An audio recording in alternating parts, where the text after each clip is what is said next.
broadcast reached every corner of the solar system at once. It came through static and shaking screens, the same metallic voice repeating 3 words that burned across the channels. The Council rules everything. Every ship, every station, every man and woman under their flag. Captain Mason Varelli stood inside the command deck of the Atlantic Defense Bastion, a giant metal tower rising from the ocean. Round him, the room buzzed with low alarms and the hum of reactors powering the planetary shields. Ships hung in orbit outside the viewports like silver insects waiting for orders. He watched the message play one more time on a wide gray monitor. The voice was calm and full of control. It promised peace under the Council's protection. It threatened destruction for refusal. On the screen, a timer counted down from 72 hours. Lieutenant Reed Morales wiped grease from his hands and muttered, same speech they gave on Europa before they burned it. Mason said nothing. The air felt heavy. He could almost hear the old screams trapped beneath the walls. Come officer turned from his station. Captain, satellite channels confirm the Council fleet is on the move. Destroyers leaving Mars orbit heading this way. Numbers? Mason asked. Unknown.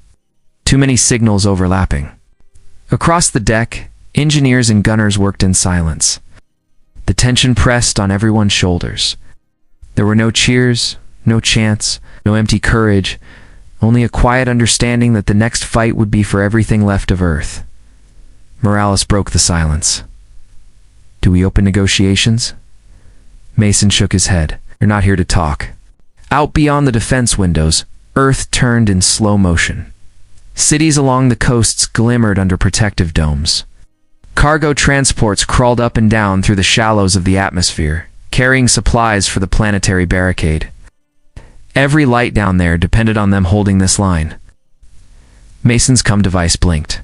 A direct transmission request came through the secure channel marked Council Command. The sender name hit him like a punch. Commander Leah Hart. He hesitated before accepting.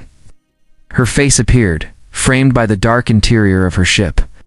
The uniform on her shoulders carried the blue mark of the Council fleet. Her eyes showed no emotion at first, but her voice cracked slightly when she spoke. Mason, you know why I'm here? He studied her. The same woman who once flew beside him, who once said Earth was worth fighting for, now wearing their insignia. You don't have to do this, he said. You don't have to be them. I have orders, she replied quietly. Break Earth's defenses before the deadline. If you resist, they'll destroy everything, giving you a chance to stand down. And if we don't? Her jaw tightened, and then I'll have to fire. The connection cut before he could answer. The room fell silent again. Every officer felt it, the chill that comes before war. Captain Morales said softly, Orders? Mason turned toward the window. As the first lights of dawn climbed over the curve of the planet. His reflection looked older than he remembered. Prepare the fleet, he said. No more countdowns. We fight when they cross the line.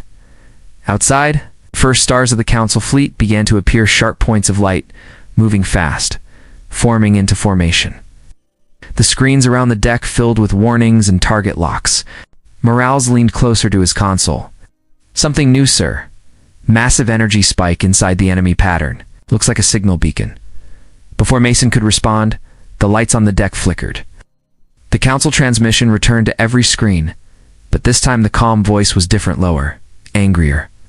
It no longer promised obedience. It promised fire. Engines cracked the silence of orbit.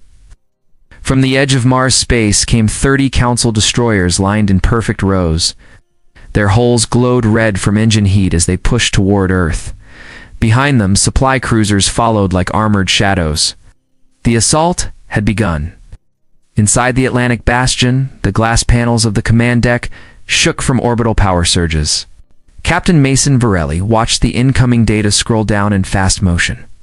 They were outnumbered 6-1. He saw no panic in his crew, just steady faces waiting for the next move. Signal Luna Base, Mason said. Tell them to launch everything that can still move. Morales ran his fingers over the screen. Confirmed, Captain. Launch window opening now. Across the void, old Earth carriers lifted from lunar bays, their engines sputtering as they accelerated. Fighters poured out in dense clusters, switching to attack formation. The fleet was dated, but it was all they had left. Inside the top deck of the science carrier Vigilance, Dr. Evelyn Cross worked inside a maze of steel corridors. Cables coiled along the floor. Her hands were raw from wiring plasma conduits to a reactor that should have stayed sealed. Sweat ran down her face as she aligned energy cells inside a circular core the size of a small building.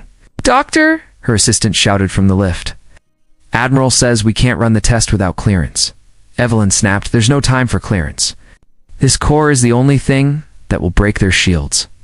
She slammed her palm on a control board, starting a low vibration through the floor. The room filled with a deep humming sound. Blue lines of electric light spun around the chamber like a heartbeat. Out near the moon, Mason's command fleet held steady.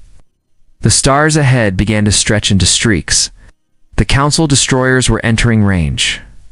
"First line, hold fire," Mason ordered. "Let them come closer." The image of the enemy fleet glowed across the tactical display like a storm cloud moving fast. The room shook as Earth's cannons charged below the atmosphere. From another side of the fight, inside the flagship Spear of Dawn, Commander Leah Hart stood in front of Admiral Kane Holt. His face was hard and calm like carved metal. "Air target assignments," he said, handing her a digital slate. "Blockade the East Orbital Corridor. Burn everything that moves." Civilian or not, Leah stared at the slate but didn't answer. Holt frowned. "Something wrong, Commander?" "No, sir." She folded the slate and gave a small nod. Yet inside, she felt her stomach twist. She remembered the voice from Mason, the stillness in it. He was not bluffing. When the fleet moved, the dark of space exploded into movement. Engines flashed against the black void like lightning strikes. Mason's ships held formation at first, then split into separate lines to scatter incoming torpedoes. The first Council salvo hit fast. Half of the 5th Squadron vanished in a single burst of light. The explosion sprayed fragments across nearby cruisers. "Multiple losses," Morales shouted. "Return fire," Mason said. The order went out. Dozens of railguns unleashed a wall of red streaks, hitting 2 Council ships and tearing through their engines. The sight made the deck crews cheer once, short and fierce, before more alarms screamed back in reply. On her ship, Leah saw the counterattack. Her second officer waited for orders. "Commander," he pressed. She gritted her teeth. "Engage." Her destroyer dove forward, weapons cutting through the dark. She aimed to disable, not kill. Some of her crew noticed and whispered, but no one dared speak loud enough to question her. In the control pit, the tactical feed showed Mason's lead cruiser crossing toward her line. She hesitated for half a second. Then a shot from a Council corvette hit her hull, shaking the deck. "Fire back," she shouted. Her cannons answered, tearing into Mason's forward armor. The 2 ships met in silence, broken only by the roar of impact. On the Atlantic Bastion, the monitors cracked from data overload. Mason's image flickered with static. Morales leaned closer to his screen. "Captain, something's wrong." A new signal inside the battle grid. Not Council code, some kind of pulse transmission. Mason looked up. Outside, a bright point formed between the fleets, brighter than plasma fire. It pulsed faster each second, coming from a small drifting object between the lines. He spoke quietly, eyes fixed on the growing light. "That's not one of ours." The pulse jumped once more, spiking across every sensor. The deck lights died. All screens flashed white, and then nothing. The flash that followed the pulse was silent but violent. Every ship in orbit turned white for a heartbeat. Energy flooded across every sensor and circuit. Then came the shockwave. Metal screamed as ships collided and broke from the blast pressure. Inside the command deck of Mason's cruiser, sparks burst from the ceiling. Crew members shouted through smoke. The floor shook like thunder. Morales hit the ground but forced himself up, grabbing the railing to steady himself. "Power down to 40%, he yelled. "Main shield's gone." Mason wiped blood from his forehead.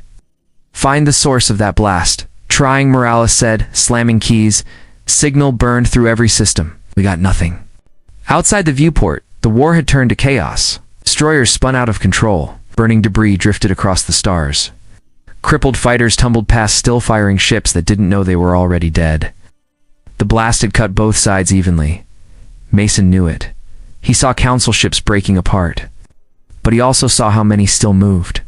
They had more ships, more lives to lose. He looked across the deck, sealed bulkheads, and checked for wounded. We hold what we can.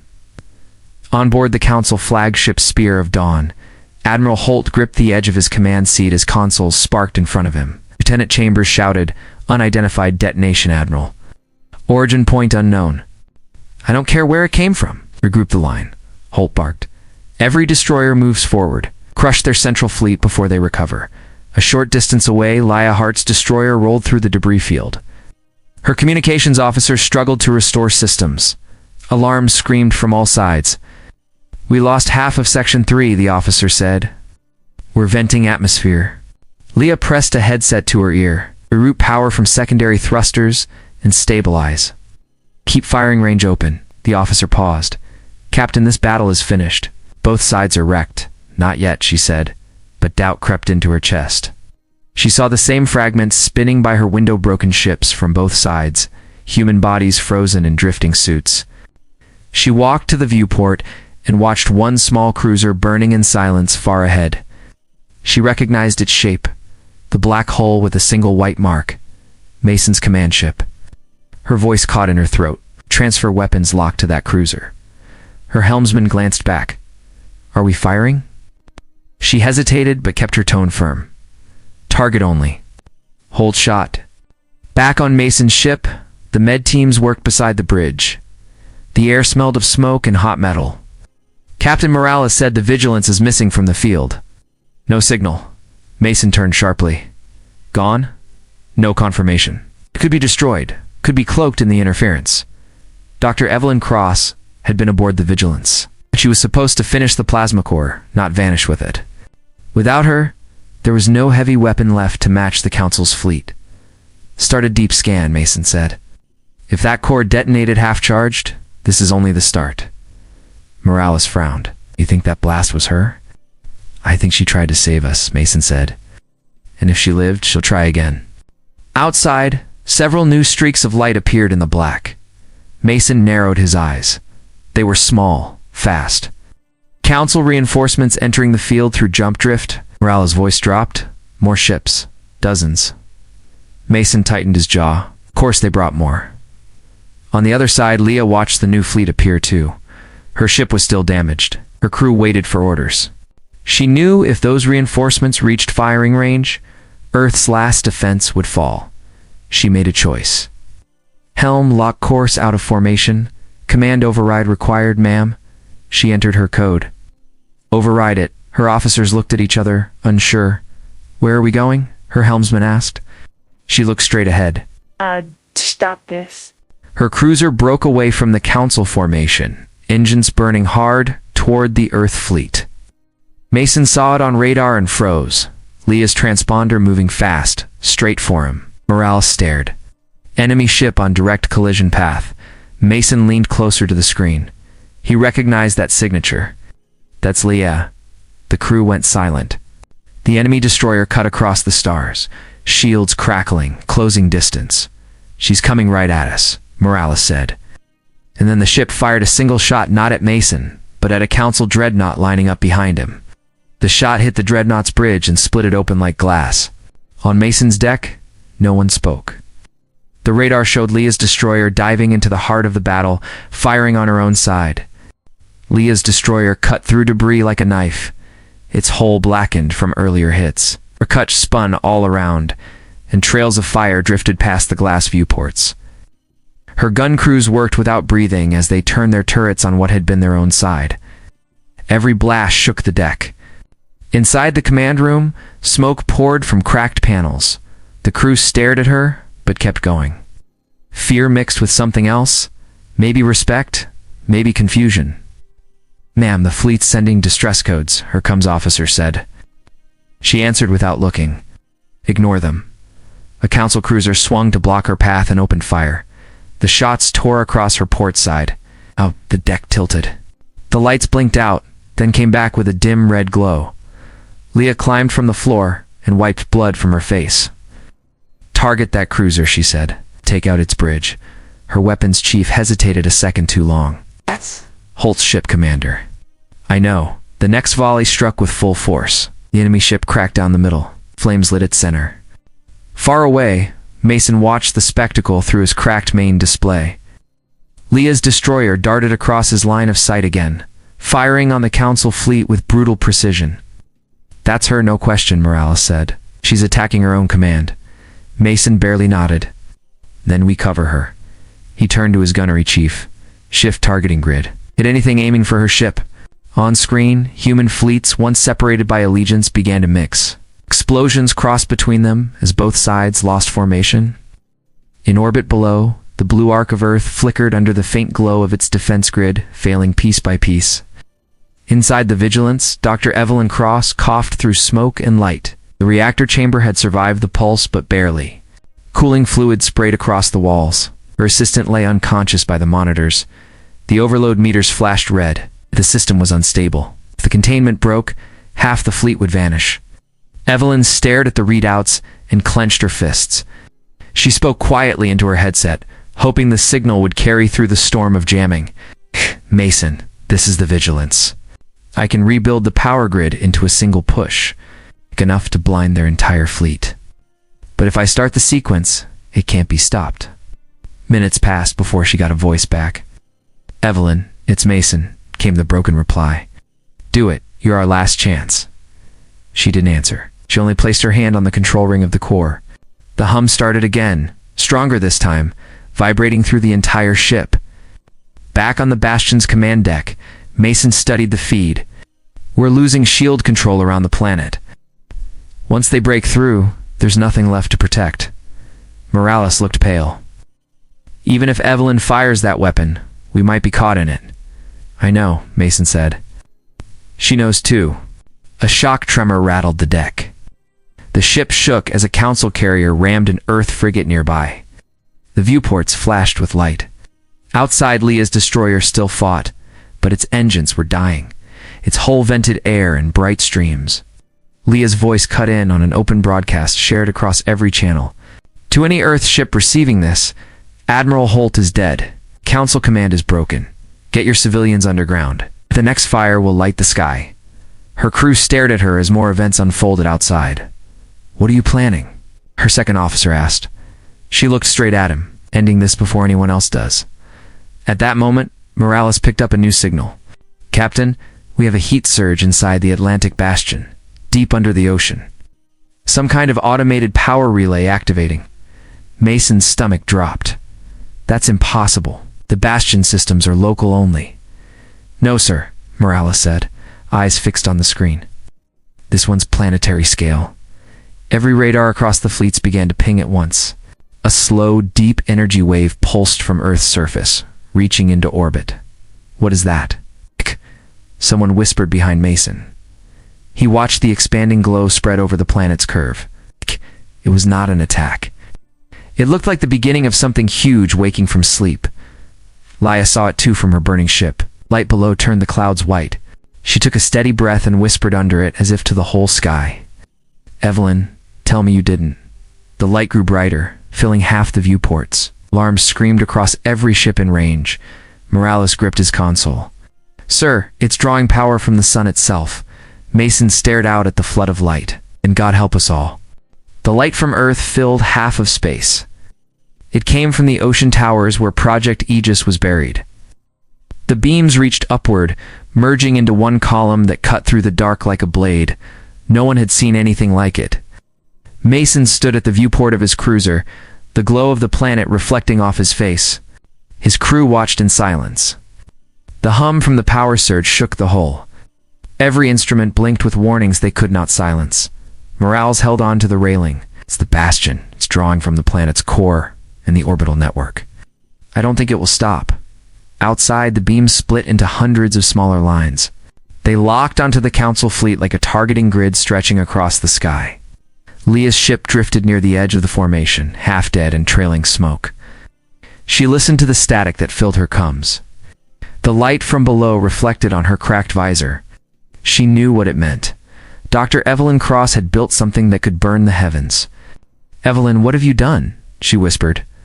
Inside the deep vault of the Vigilance, Evelyn leaned against the railing of the reactor chamber. Her hands trembled as the control panel showed the rising charge level.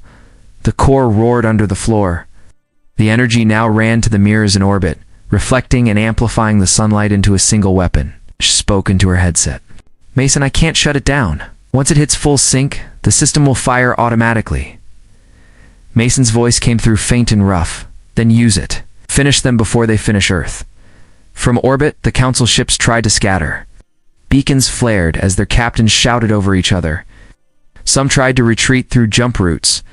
Others pointed their cannons down toward the planet, ready to strike back. Admiral Holt's remaining deputy tried to restore order from his crippled cruiser. His scream echoed through the open channels. "Eliminate the source before it reaches phase capacity." But it was too late. The beams connected. The orbital mirrors blazed white. For a second, the space around Earth looked like daylight. The blast came in layers. Every beam fired downward and upward at once, sweeping the sky clean. Council dreadnoughts cracked apart. Fighter wings disintegrated. The air around orbit boiled. Mason's crew braced as heat warnings flashed across their panels.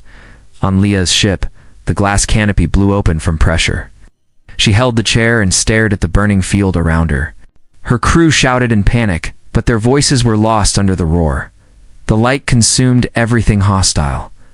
When it faded, half of orbit was empty space dotted with wreckage. What remained of the Earth fleet drifted in silence. Flames moved across the horizon of the world below. The shield grid flickered on and off, unable to handle the overload. Morales looked at Mason, voice low. "We survived." "Most of them didn't," Mason answered without looking away from the planet. "Evelyn bought us that." He turned to Ward, the communications officer. "Send this to every channel still alive. They told us they ruled the stars. Tell them the stars belong to us again." Transmission units lit up and spread his voice across the damaged network. Across the system, surviving ships and broken stations heard him as the static cleared. "This is Captain Mason Varelli, of Earth Fleet. The Council is finished. Earth stands." No one cheered. The message carried only exhaustion. In the control deck, the crew stood among sparks and smoke, staring at the ruined sky. Low tone interrupted their moment. Morales looked down at his scanner. "Shh. New signatures?" Mason frowned. "Council survivors?" "No," Morales said. "Not them. Origin unknown. Human ships. Lots of them. Shh. Coming from outer colony space." Mason watched as hundreds of new signals appeared on the radar. Smaller ships, civilian and military, moving fast toward Earth. He breathed in slowly and said the words under his breath. "Then it's not over." Out in the wreckage, Leah's broken ship drifted silently toward the blue curve of the planet. Her eyes stayed on the light rising from below, her face half lit by the fire of the sky.